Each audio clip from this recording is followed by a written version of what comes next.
Deep in the Amazon, there was a river so mysterious that even the most hardened explorers feared to venture near it. The indigenous peoples called it the River of Death.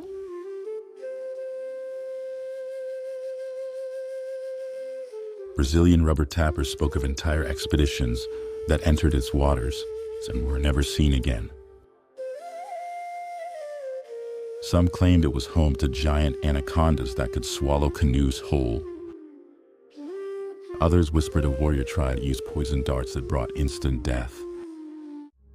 But the greatest fear came from the river itself. Its black waters were said to drive men mad with isolation, its rapids so violent they could shatter boats like twigs. By 1913, this river remained one of the last blank spaces on the map of South America. Surveyors who attempted to chart its course either returned with tales of impossible hardships or didn't return at all.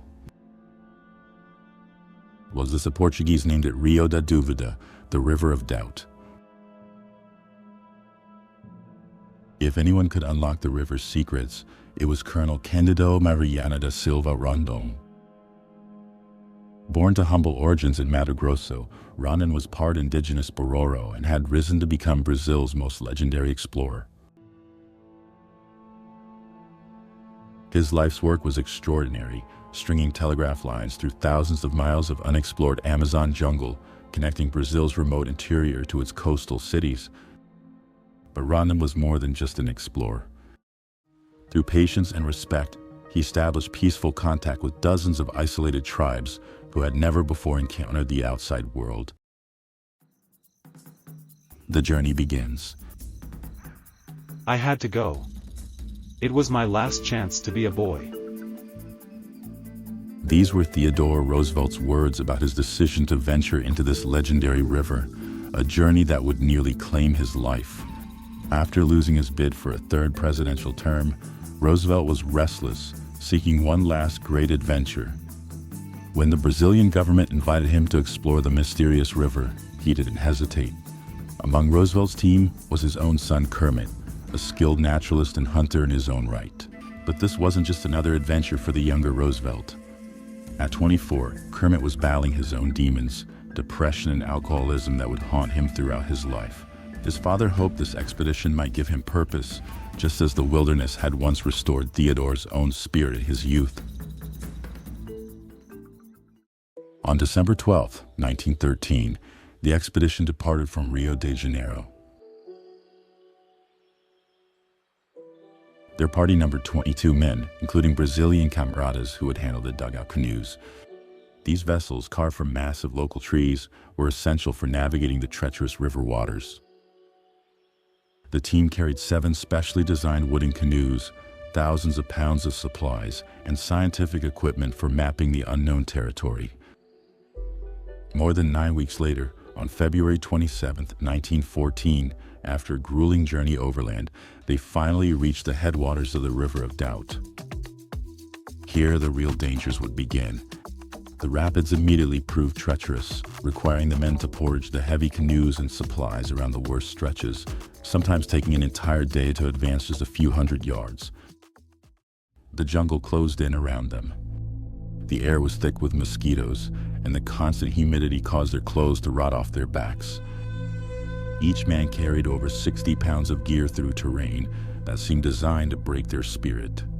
The dense canopy above created a perpetual twilight, even at midday. Their initial supplies included beans, rice, and dried meat, carefully rationed for the unknown journey ahead.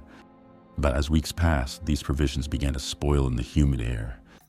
The expedition increasingly relied on what they could hunt and fish from the river, though even this proved dangerous, as many of the fish had razor-sharp teeth that could slice through flesh with frightening ease. When they encountered the feared Cinta Larga tribe, Rondon's experience proved invaluable. His protocol was strict: give gifts, show respect, and never display weapons. It was this approach that had kept him alive through decades in the jungle, and it would save the expedition now. Within weeks, disaster struck. Roosevelt gashed his leg while trying to save a canoe. the wound became infected in the steamy jungle. As Roosevelt lay delirious with fever, the roles of father and son reversed. Kermit, despite his own exhaustion, never left his father's side. He rationed their dwindling supplies, forced Roosevelt to eat, and made the difficult decisions that kept them alive. Kermit's response was unwavering. "You brought me here, and I'll be the one to take you home." In that moment, the son had become the father's protector. Just when all seemed lost, smoke from a distant rubber plantation signaled salvation. The team had mapped the entire river, but at a terrible cost. The courage Kermit showed on the River of Doubt would manifest again in his remarkable military career. In World War I, he fought in two armies. First, as a soldier in the British forces in Mesopotamia, earning the British Military Cross for his valor. Then, following America's entry into the war, he served as a captain in the U.S. Army in France. Between the wars, Kermit's restless spirit led him to join his brothers in founding the American Legion. But when World War II erupted, despite being in his 50s, he again answered the call to serve. Initially commissioned as a major in the U.S. Army, he helped organize defenses in Alaska against possible Japanese invasion. But desk work couldn't satisfy his need for action.